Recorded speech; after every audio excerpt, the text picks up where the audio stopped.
Bonsoir à tout le monde, bonsoir. Yabino Mwana Mboka, Général Antonio Kilizuma, Torolobela 4 points à l'ordre du jour.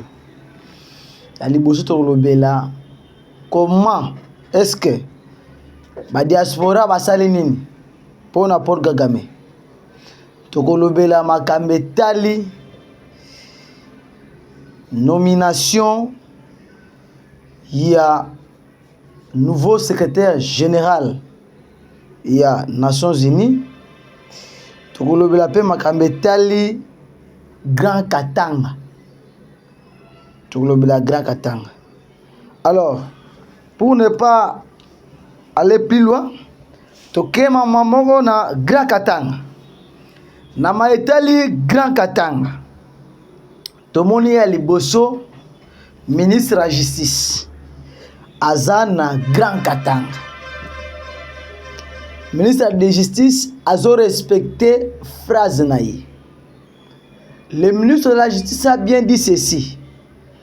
Il doit faire tourner sur les 26 provinces qui ont été décentralisées par Kazemere Rekanambe Hippolyte. Oyo bazaki na carte ya balkanisation ya RDC. Alors, Grand Katanga. Tomoni Mwana Mboka Costa Mutamba azo séjourné na Grand Katanga. Ya liboso alobaki na tous les magistrats. Le magistrat qui va bypasser les désengorgements, le processus de désengorgement sera arrêté. Très bien, Mwana Mboka Costa Mutamba. Mwana Mboka Costa Mutamba aye na point moko très capital. Il vient de libérer 310 détenus na prison ya Makala. Pe Mwana Mboka Costa Mutamba akesali na Bazuwele. Génocide ya Kisangani ya 6 jours. Batongi cimetière ya Sika. Na niveau ya Kisangani. Pona ba ndeko na biso bakufa na guerre ya 6 jours na Kisangani. Tozongi kaka na Grand Katanga. Tomoni na niveau ya Grand Katanga. Katumbi asalaki complot na yasala aérodrome. Mais tomoni directement aérodrome oyo Moïse Katumbi alingaki asala. Ezaki na frontière na lac na Tanzanie. Tomoni maintenant comme service de renseignement. Le général Ndaiwei de la Demiab a s'imposé qui makasi na le général Edi Kapende ya Grand Katanga. Baken attaque directement. Tomoni na Grand Katanga. Groupe ya ba Mai, groupe ya un rébellion. Ya ba Mai Fatak se sont rendus aux autorités. Et ils ont déposé des armes conduits par leur chef des rebelles, un général autoprogrammé. Na comme ya funga menza na territoire ya Puerto na Grand Katanga.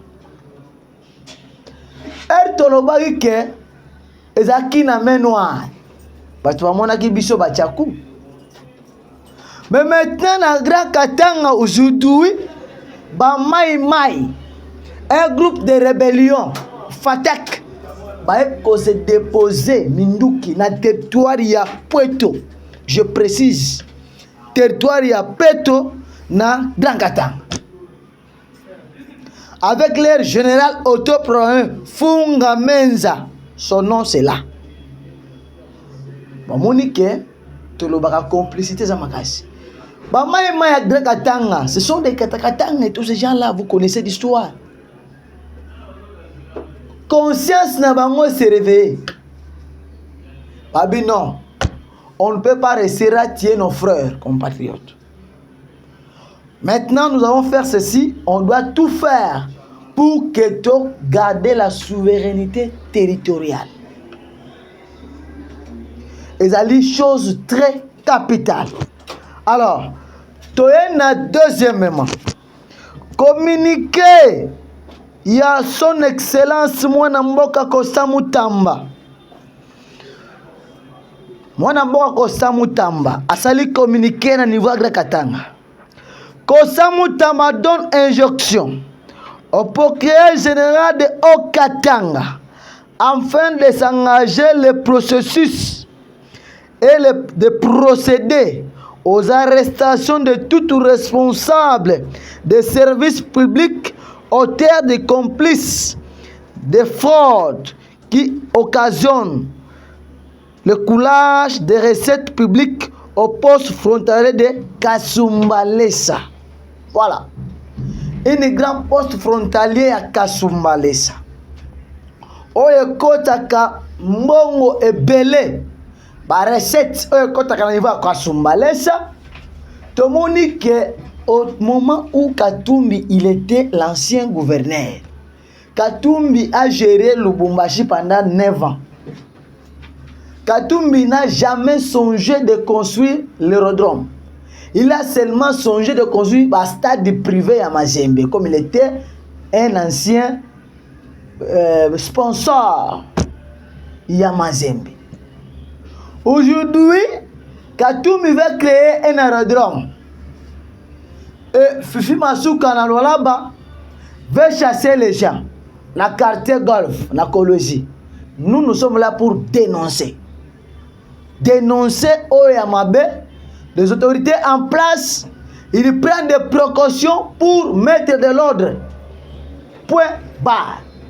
Nous voulons que les habitants de Kolwezi, na niveau quartier Golf, soient tellement libres pour m'apprendre basoma des gens. Il y a ce qu'on appelle, il y a Nateria RVA, basoma Nateria RVA te. RVA tia conscient na bango. Bango be basoma pa na batere oh l'état tekela bango en 2010. Lorsque Fifi Massou était vice-gouverneur et Richard Mouyenge, il était gouverneur. Alors, maintenant qui existe entre Fifi Masuka et Moïse Katumbi et Richard Mouyenge. Dalelo. Ba mai na Grand Katanga ba déposer armes na bango. Pour ba moni que demiable général Naïwe, félicitations mon général. Le général Naïwe avec le général Edi Kapend, mwana ko Kapend, nduku yetu ba sécuriser Grand Katanga. Parce que Corneille Nanga avait bien dit, je dois neutraliser les Bazouele, les Kisangani, la Chopo et la Grand Katanga. Ayanzela ya Chikapa, Villa Kikwiti. Villa Kikwiti, Villa Masimanimba. Villa Masimanimba, Villa Kenge Maindombe. Il se fait l'autoproclamé. C'est la carte que Nang avait bien proposée. Il avait bien dit. Alors, pour un dossier wana, bana mboka ndebisika bozali, boyebi que conscience ya ba Congolais et se réveille. Toye tourné ya Viepem Guy Mwadianvita, le ministre de la Défense nationale. C'est quelqu'un à féliciter, s'il vous plaît, mes chers compatriotes. Depuis que le ministre de la Défense Guy Mwadianvita, vrai combattant de l'IDPS comme moi, son petit, banda à côté na ministère ya défense. Guerre na est pas question que ba botoli localité. Non. Seulement la communauté internationale avait utilisé. Il avait utilisé qui? La communauté internationale avait utilisé un général autoproclamé. Et la communauté internationale avait aussi utilisé un général au nom de général Le Papi. Ce général-là est allé bouleverser la carte de Wazalendo, na base na bango. Général Wana Papi, il vient na base de Wazalendo, il part pour détruire la base de Wazalendo. Pour que conscience de Wazalendo se réveille et la silica, parce que la révolte. Or, l'objectif na bango est simbité. depuis le vieux PEM, Guy Mwadamvita, na niveau ya Bazouele. Tout le monde, honorable Grace Nema, propose la création d'une base militaire na Bazouele. On a le but, bien. Un élu, il y a Bazouele. Honorable Grace Nema, il se rencontre na tournée avec PM Guy Mwadamvita. Parce que tozongina mwasi. Vous devez savoir ceci. Le président Félix, depuis il a nommé Guy Mwadamvita comme ministre de la Défense nationale. Guy Mwadamvita est venu avec des stratégies, système logistique. Stratégie logistique comment? Parce que Guy Mwadamvita est allé en Espagne. Il a raconté le ministre de la Défense espagnol. Basololi na ye, bazui ba promis, ba rencontre. Ils ont signé des contrats. Aujourd'hui, Guy Mwadamvita vient de réaliser les vrais contrats signés avec la Russie. Congo est signé contrat militaire na Russie. D'accord, tu m'as mon enjeu de l'air, Bolimisanga. Enjeu de l'air, défense nationale. Parce que quand on parle de la défense nationale, nous sommes reliés avec nos partenaires. Et d'autres de nos partenaires sont de pays étrangers. C'est nos partenaires maintenant. Total, ça commence que la diplomatie payante à chef de l'État avec nos partenaires extérieurs. Il y a eu trois contrats très dangereux. Je dis trois très dangereux. La première est un contrat militaire entre le gouvernement de la RDC et la Chine. Oyo bako passer na babengi exercice militaire. La première exercice militaire va débuter au niveau de l'entrée Bunangana. Ça sera la première exercice militaire. Entre l'armée chinoise et la République démocratique du Congo. Là maintenant, ça sera premier exercice militaire. Deuxième exercice militaire, ça va débuter au niveau pour tour. Il y a un grand carrière minier Rubaya. Le grand carrière minier Rubaya où la production de coltan. Je vais arriver là pour montrer comment est-ce que la RDC garde la réservation du coltan. Parce que le coltan est en Russie. Le coltan est en moins pourcentage. Coltan est au Venezuela parce qu'en Afrique centrale, en Afrique en général, il y a deux pays qui ont de richesses. Venezuela a 52 richesses. Pardon. Venezuela a 52 richesses. Tandis que la République démocratique du Congo a 54 richesses. Voilà la différence entre RDC et Venezuela. Mais maintenant, premier exercice militaire, je le dis déjà. Deuxième, je le dis la carrière à Rubaya. Carrière à Rubaya. Ils allaient dans la République. Ils allaient zone Oyo, Nzambe, Dieu créateur. À tout. Il y a coltan, il y a or, il y a cuivre, il y a lithium, il y a tout. Et là. Deuxième, troisième exercice militaire. Ça sera dans tous les lacs, dans les rivières frontalières, avec notre océan. Ça sera des exercices militaires dans le grand océan. Dans le grand océan. Dans le grand exercice militaire. Alors, il y en a beaucoup vraiment. Je ne vais pas tout détailler. Je vais seulement donner quand même un peu l'image. Alors, contrat militaire entre la République démocratique du Congo, mon pays, et la Russie. Or, la deuxième contrat militaire qui passera aussi dans l'exercice militaire entre le gouvernement de la République démocratique du Congo et la Russie. Parce que juste là, l'ambassadeur de la Russie, Alexis Santebov, il a rencontré hier, avant le commencement du match, RDC Tanzanie. Moukantomolo avant Bima. Tout le monde a ambassadeur de Russie. Soit M. Zéon Ben de la Chine.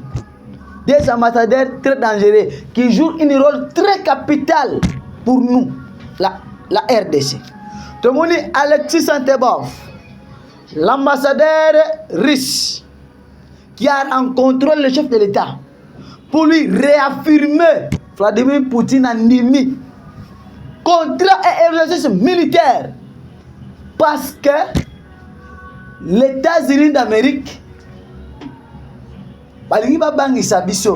ils devaient nous dire que Baza puissant ou quoi que ce soit. Na négociation en catimini avec le Rwanda. Parce que le chef d'État est arrivé en Champs-Élysées. La carte a été bien préparée. Que Paul Kagame, avec sa femme, doit rencontrer le président Félix. Poto Sorola en huis clos. Le président Félix a boycotté les rencontres stratégiques en huis clos avec Paul Kagame au niveau de la Champs-Élysées.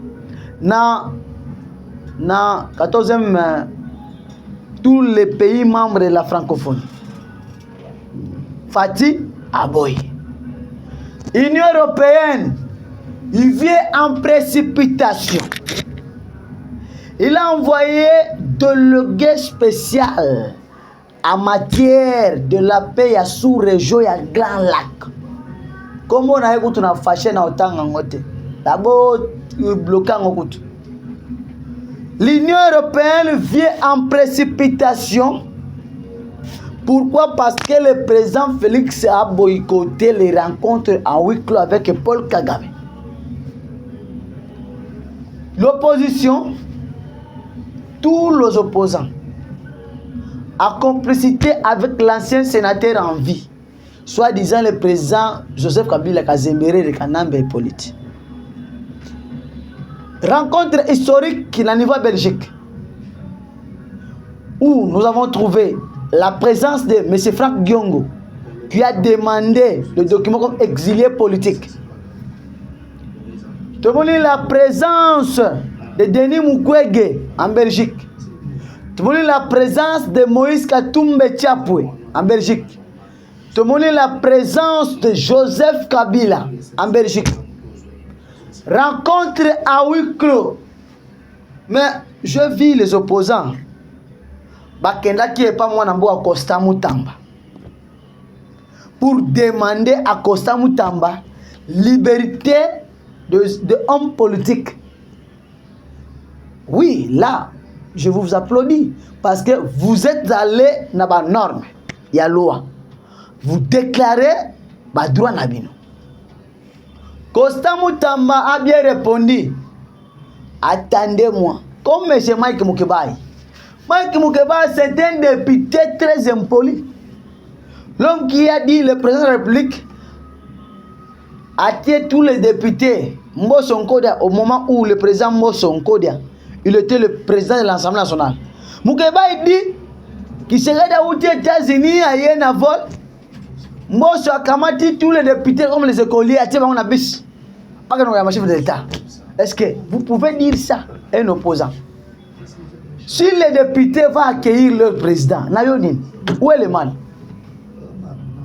On demande la liberté de Mike Mukebai. On demande la liberté. Il y a. Pourquoi ça on va rebelle? Là, qui parle en pensée pour bailler politique. Il devrait utiliser un autre système de politique comme l'opposant. Mais on va faire l'opposition et à Maboumuna Bango. Nous, à l'IDPS, lorsque Etienne Azalaki vivant, en 2006, l'IDPS a dit Tokolingi, constitution Kabila salité. Parce que tu trouvais que la constitution qui a été créée par Joseph Kabila, il y a eu 18 étrangers. 18 étrangers, il y a eu seulement 3 Congolais. Et Lisez l'article 220 de la Constitution. 220. Lisez ça. Je peux lire ça même. L'article 220.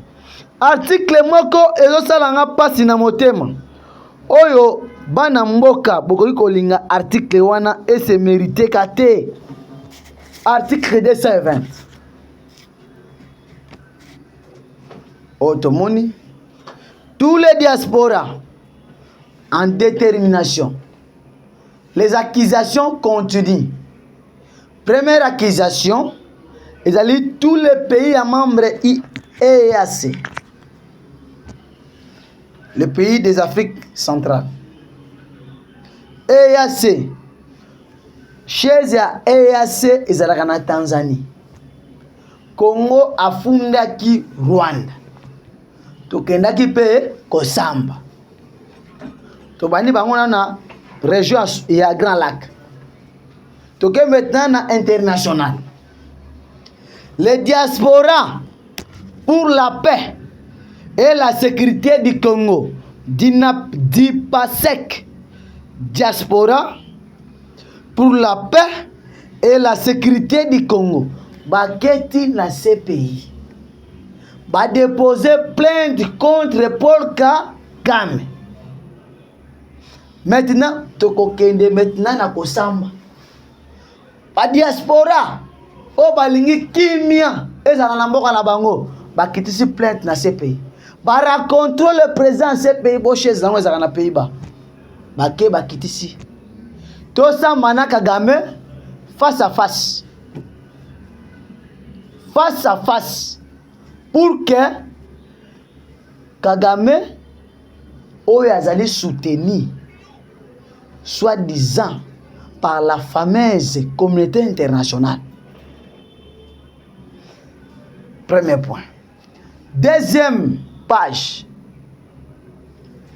Au moment Matata Mponyo, qui était l'ancien premier ministre, Amemela Kibiso Babengi bancarisation. Oui, d'autres disent c'est bien, oui. Mais écoutez, la bancarisation que Matata Mponyo yaki nango, ezalaki malam. Balobi pesa malam.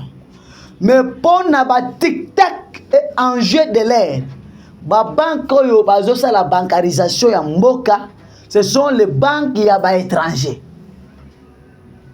Joka Equity Bank, Fies Bank, ba Royal Bank, tous les banques oyo ba foute ba militaire na biso parce que Kagame et la communauté internationale veulent savoir le vrai effectif y a armée congolaise à Nine. Parce que Guy Mwadamvite en tant que ministre de la Défense a instauré un système y a logistique. Aujourd'hui, Tchétchénie, Népal, bah ça vraiment est belé. Système y a service de renseignement autres jouer dans le et ça autre service de renseignement. Au sali likamuna 8h 2 pour récupérer information. Système ya Guy Mwadamvite a instauré et ngonde et ko déstabiliser cette république. Et déstabiliser cette république. Pour le moment, silence na cette république. Bituma exacte na Bwito. Tous les dans cette république, dans le village Bwito, tous les habitants, bazongeli, bandaku na bango, activité na bango, bazakimia, bazo sepela. Parce que Jean-Pierre Mbemba Gombo, lui qui était un ancien rebelle, oya yebaki est, batie ministre de la Défense. Bozako ka toujours toya wana ba média to lobi to récupérer ki village oh pas chaque village wana oh to récupérer parce que la communauté internationale a ciblé 3 territoires clés. Il y a la première territoire c'est territoire ya Lubero, ba ciblé territoire ya Rutshuru, ba ciblé territoire ya Masisi. Communauté internationale azaki na carte qui a comme soit tombé. Mais le président Félix a installé la logistique na Goma. Les radars a été HC4, ba drone d'attaque na Goma. Président Félix a été base militaire na Kisangani. Communauté internationale, pourquoi ça Goma, il devient en difficulté. Comme il a difficulté, il va récupérer ville de Bukavu. C'est maintenant la deuxième carte. On doit utiliser Bana ya Bukavu pour que va utiliser Ango. Tous les députés à Bukavu, tous ces gens-là, bango va décréter que état de chez Elongo. Bukavu soit tombé, va instaurer 10 mois d'invité à tienne un commandement, va bouleverser 4 oyo Bukavu est à la tombée. Bukavu maintenant résistance. Oh Tomoni, la première dame, Maman Denise Nyakeru Tshisekedi, Azana Niva Bujumbura na Burundi, rencontre historique. Il y a tout la première dame et Afrique centrale à Grand Lac. Or, c'était prévu que réunion wana esalama awa na Kinshasa. Mais chef de l'État moni non.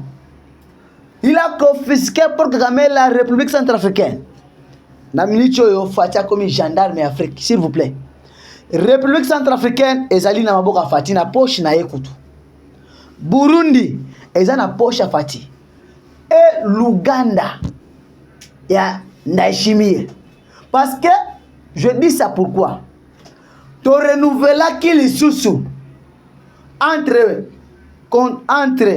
ba IPDF na FARDC ba relation ezonga ba armement oyo ba bengi ba armement sophistique oyo yaki na Uganda outaki Corée du Nord et koti c'est Ndayishimiye et Museveni oyo ba jouer rôle moko très capital ba koteli biso na frontière ya Burundi parce que ba matériel ya armement et yaki Burundi à côté ici Uganda pe à côté ba frontière ba bloqué. C'est pour ça que Kagame a une difficulté très catastrophique. Kuna pas de souci. Kagame azali na force lisusu te. Fati abukiye makolo nyonso.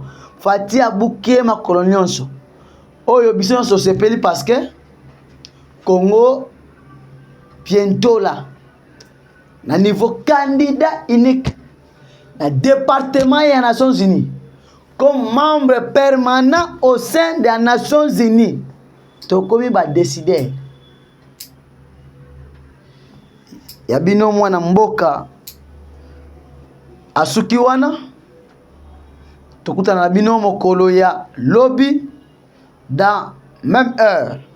Tokozala na bino lobby tobete la bino masolo oyo touti ko recevoir pe recrutement militaire est en cours. Recrutement et ba magistrat est en cours. Tokobeta ngo lobby commerce que ba stratégie ezo salama. Plus 243 82 86 74 209. Plus 243 82 86 74 209. Yabino mwana yeyo pour soutenir ye financièrement, physiquement, moralement et spirituellement. Les vrais waza. Mokola lobby dans le même air. Bye. Bonsoir à tout le monde.